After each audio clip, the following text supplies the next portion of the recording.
Hello, entrepreneurs. Joe DeChara coming to you live from downtown Flushing, New York for another amazing episode of Joe DeChara Presents How to Win at Business. And tonight's episode is brought to you by one of my favorite sponsors in the world, Bedrock University. We have amazing courses by superstar trainers, Mike Wolf, Haley Gray, Gina St. George, people I can't even remember. We have so many and so many more coming. Michelle Ross, John Limbacher, and more to come. And guess what, folks? There is no COVID-19 at Bedrock University. Courses are in full swing and tuition is still free. So act now. Go to Bedrock University. And also brought to you with love from Suzuki, handcrafted stitch stuff made by my mom, and my sister runs the operation. She's customer service. And short story, I needed to do Christmas shopping. And, where I'm going to my favorite store, Suzuki. And I think I basically bought all of their stock, because they don't have a lot of stock. Everything is handmade. And I didn't realize I was buying them out. But so I ordered everything and I said, ship it to me, because this is how awesome they are. And I'm not saying this because it's my mom and my sister. What they offered was to ship. Maybe I shouldn't say this because then everybody might, but that's okay. They were going to ship my gifts. They were going to wrap them and ship them right to who I bought them for. And I said, no, I'll have, it's my fun when I wrap the gifts, because I don't wrap well. And I if you ever got a Christmas gift from me, you know what I'm talking about. So it's a whole thing. So they shipped it. And I was going to get it, what's today, the 19th? I think I was supposed to get it last week, or maybe even before. No, I think 10 days ago. But guess what happened? They started shipping the vaccine. So all of my Christmas gifts are still at the post office. But I'm okay with that as long as it's not lost. The truth is, I'm probably not even going to be seeing my family for Christmas. And I don't want to just mail it to them. I might wind up mailing it. And I'll tell you why. My daughter and my daughter-in-law are pregnant. My sister-in-law's husband is at risk. And I got like a little bit of a sore throat. I don't know what it is. I mean, this has been going on for since this began. But the truth is, I don't know if I got the virus, because from what I understand, it could take 2 weeks for it to show up. And I don't want to put, my family at risk. So I might just not come to Christmas. Just I did go to Thanksgiving, but it was only part of the family and a very small part. So, I don't know if you could relate to what I'm talking about, and it has nothing at all to do with tonight's presentation. But, that's where we are now.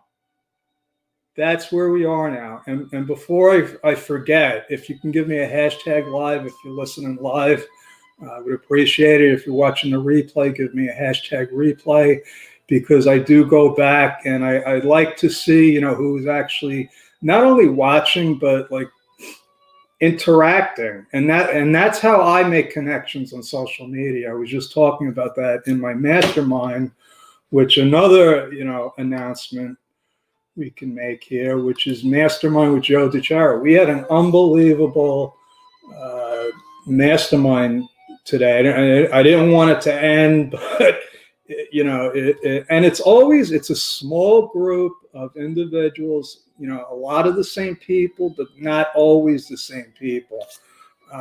So if you've never been in a mastermind, and this is free, I believe everybody needs to be in a mastermind, just like everybody needs to have a coach. And so we had, a really great, intimate, long discussion on a lot of different topics that we covered. And I want to thank my VA, Elizabeth, who, basically runs the whole thing now. I just show up and I interrupt people. But it's a really good group, and I highly recommend joining. It'll be worth every penny that you pay. So also, so if I do try to interact with people during the live. So, but I'm not really great at it because I get distracted easily. So if you do have any questions or comments, post them in there. If I don't get to them, now, I will try to get to them after. So now I don't know how to. Okay, so there we go. So let's get back to the show. And also, if you don't know me, if you came here by accident, I am a CPA entrepreneuraholic. I love talking about business. I do it day and night. I actually make a living at it as an accountant, doing basic bookkeeping, tax preparation, tax problem solving, and that's it. That's how I make my money. But my passion really is to connect with other entrepreneurs of all kinds. But my bread and butter are with the solopreneurs, the brand new entrepreneurs, even the people with side gigs, and that's who I like to be connected with. And as Elizabeth said today, it's not all about exchanging money. And this is not tonight's topic, but I just want to bring it up because it was an excellent point. And business is not all about exchanging money. The truth is that when you exchange money, that's the result of everything that happened before. And sometimes you don't do a direct exchange of money with the people that are most important to your business. For instance, most of my business comes from referrals.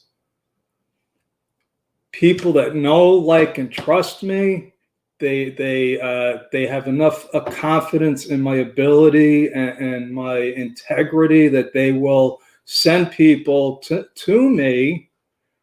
And a lot of times it's people that have never hired me to do anything. So that's part of what I've learned about what marketing is, the way that I see it, what works for me. So that's the marketing lesson for tonight. But what I really want to talk about, because I do get distracted, is the future of small business. And this is something that this topic started as a Facebook topic one night, because I believe I could see the pattern. And believe me, if you follow me, I believe there's a pattern in everything. And if you could see the pattern, the cycles, like as I see it, from the perspective of somebody that is working with the smallest of small businesses. So when it comes to, what's happening and what's going to happen, what might happen, is almost like predicting a football game. They call it the point spread. And that's what came to mind tonight. So, in football and sports, and I use football because it's football season, but somehow, it could be basketball, it could be college sports. I don't know if they do amateurs, but they come up with odds.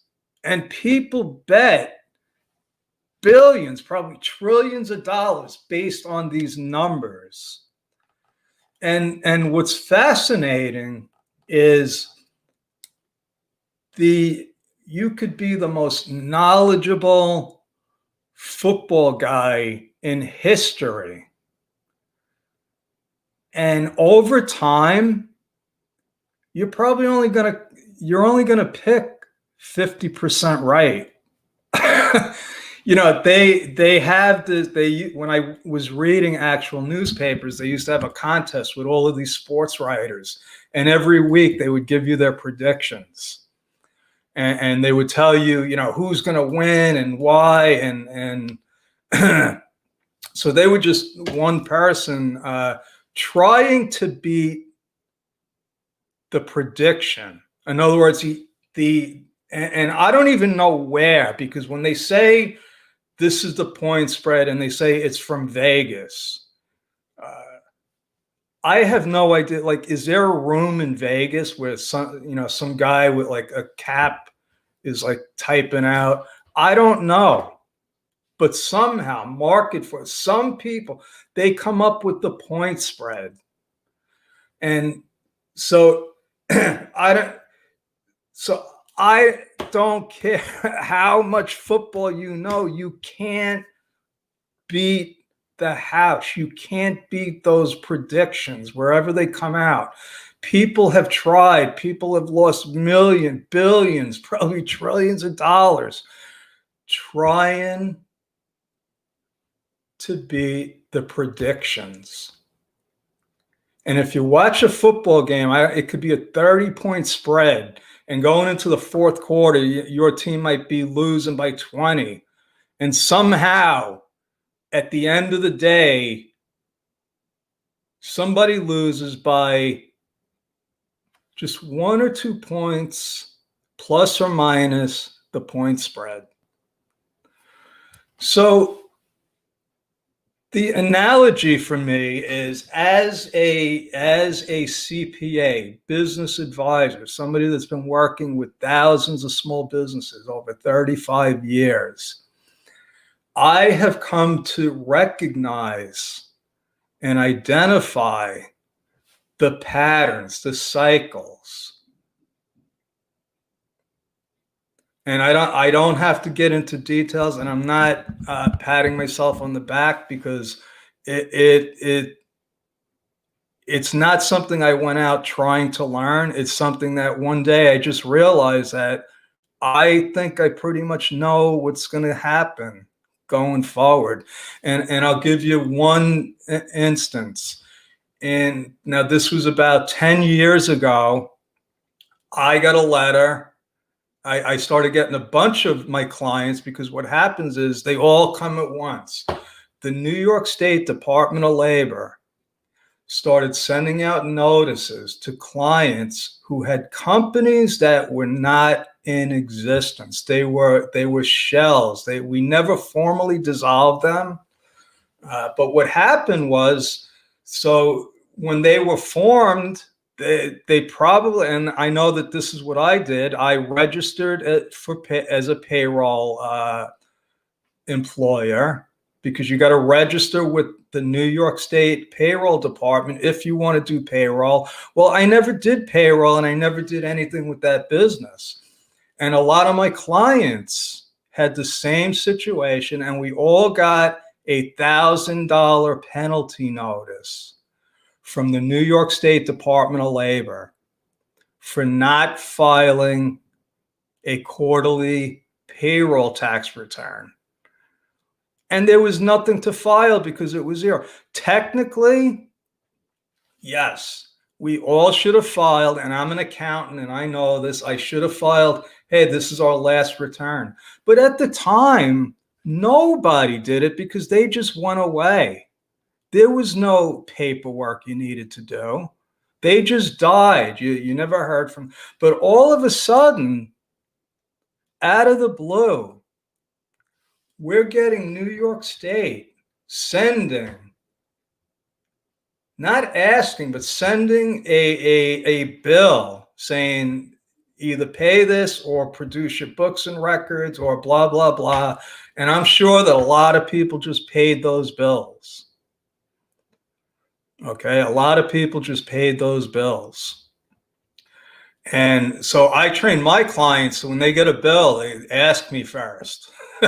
Ask me first. So what I saw was the beginning of what I call like the cleansing, an attempt by New York State to start, raising money by pushing buttons. They didn't want to raise taxes, but some smart aleck that worked at the state government said, hey, why don't we just go after all of these inactive corporations, and they'll either pay or they'll tell us why they don't have to pay, or maybe they'll start paying payroll taxes, which is, if I was in government, I probably would do that too, but I'm not. I'm at the short end of the stick like most small businesses. I get the letter as a CPA. Now I got to spend, now I'm a CPA. I knew how to handle this. I wrote up a letter and I found out what the procedure was to get the penalty removed. And all I had to do was say, I never conducted business here. Please remove me from your roster. And I had to fax it. So being, the systems guy, made a template. And every time my client got one of those letters, we just changed the ID and sent it. But what I saw happening, what I predicted, what I knew was I said, this is just a start. Because I believe that was when they were able to first connect the corporation database with the New York State Department of Labor, because before then, they didn't talk to each other. Now, I might be wrong, but there was something that triggered that event. And I'm thinking, well, that would be simple, because who knows who's got all the, and believe me, now it would be like, duh, of course they're connected. It's so easy, but 10 years ago, it wasn't like today, folks. So that was the beginning of where we are today, where everything is connected. All the banks, all the insurance companies, all the medical stuff, and it even goes that far. So what the internet has done, it's created a lot of opportunities, but it's also given the government this huge ability to basically know everything that we are doing in our business. So, and if you don't believe me, that's fine, but I know what the facts are. I knew what I thought then, and I know so when it comes to this sort of stuff, and I'm going to bring it forward now, I just got a client today, sends me, got a penalty notice from the IRS saying that he owes them $1,200 because we didn't file an extension for him. Now, it got to the point where, because he didn't see the notices, they were going to a PO box. It got to the point where they said, hey, we're going to take your money out of your bank account in 21 days unless you respond to us. So now I get the letter today and I said, oh, they're saying you didn't file your extension. That's why you got the penalty. So he comes back because he did the extension. He's like, here's the extension. I did it. Well, guess what's happening?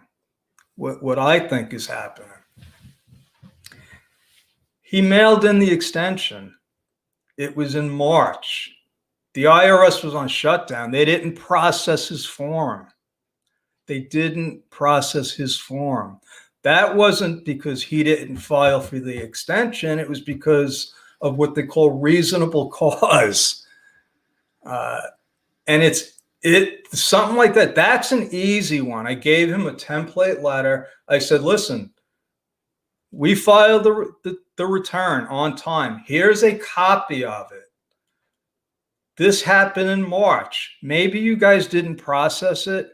Please abate the penalty. And I am 99.999% sure that they will just say your penalty's abated. But now he's got to call the IRS. But what's happening here? In California, I have 4 clients now that got a similar letter. You didn't file your extension. And in those cases, I filed the extension and I got confirmation on my tax software. And they all had to pay, because if you're in California, you know you got to pay. They all had to pay the minimum tax, which we had the bank transaction, the confirmation number with all of them. What do you think? Is that a coincidence? I don't think so. So when I started talking about the future of small businesses, I came at it with the approach of the opportunities that I was optimistic,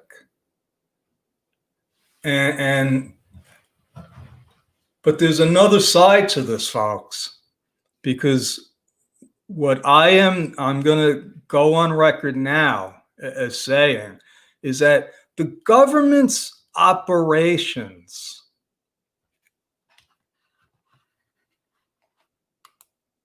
I have to talk about this. The government administration before COVID was horrendous at every level. To be honest with you, I think the IRS actually does an outstanding job with the volume of junk that they have to deal with. I mean, I can't even imagine. I deal with a very, very, very small part of the machine. And at every level, I get people that are professional that I've just never, I don't think I've ever really had a bad experience with an IRS agent. There were plenty I didn't agree with, but I always had a lot of respect for their professionalism and how they did their job, knowing that they're at a loss to begin with. So that being said, it's not the same with the state and local governments, and it's not the same with the other federal agencies. So the IRS, as far as administering, taxes, payroll taxes, income tax, just the forms, I think they do a pretty damn good job, better than all the other agencies that I've had to deal with, and they were really screwed up before COVID. Take an agency that's already screwed up, already behind, already underfunded, grossly underfunded, and put them 9 months further behind. Tell them all to stay home and we'll catch up later. Impossible, folks. They weren't caught up before they fell behind. If they were even at hey, we're okay now, and then COVID hit, it would still take them 5 to 10 years to catch up. If they actually did everything according to the way they're supposed to do it, because there are laws, there's administration. But guess what's going to happen? And this is what I'm going to go on record as saying. The only way that they're going to push forward is to start cutting corners. They're going to put on the machine, it's already on, spitting out penalty notices. They're going to, because they need the cash now. And that's another thing. They need the cash. And it's not just the federal, it's the state and local governments. Okay. This is a great time to make deals with them. Like I said, they're just like any other creditor. They need the cash. They want to get people, they want to clear their desk like anyone else. Okay. So that's part of what we are looking at in the next decade, at least on the government side. So let me go back to this, and I want to talk about my presentation. My phone's blowing up now, but I will get right back to them. I am gonna, and you would think that after all of these Facebook Lives that I've done, that I would know how to turn off my phone. But if it goes on, okay, so there's not too much more. So what I want you to do is think about what you were doing last year at this time. And where are you now? And what we are going to do on Monday night at 6 p.m., if I could figure out how to go back to my comments here, at 6 p.m., I am doing a webinar. I am hosting a webinar. And if you go to futuretalkradio.com, you will go to a URL for the webinar. And what we are going to be covering is not just what I am predicting that's going to happen on the government administrative side, but also on the business opportunity side, the changes in the tax laws, what some of the things we can do to take advantage of the current situation. But that's not all, folks. That's not all, because it's not just about me. It's not just about the solopreneurs. I have 3 other special guests coming on. Tasha Ina Church, a new client of mine, a new friend, who will talk about the government grant that she just got and give us her knowledge on applying for government grants and loans, because there's going to be a lot of that. We have Mike Wolf, my real estate expert friend, who is going to talk about the future and opportunities in real estate because of COVID. And last but certainly not least, and he might be first because he doesn't have a full hour, my coach and mentor Larry Broughton is going to be talking about the future of companies that are going to be exploding, the entrepreneurs that are going to get to 7 figures and above. Because we're and I'll make another prediction, and this ain't, this is just a gut feeling. We're probably going to see more people get rich in the next 10 years than ever in history. That's my story. I'm sticking with it. God bless. Let me return my call. Thank you. Go to Future Talk Radio. Thank you, Elizabeth Frederick, for setting all that up. And I will be back tomorrow. Actually, no, I won't. It's football time tomorrow. So have a great weekend, everybody.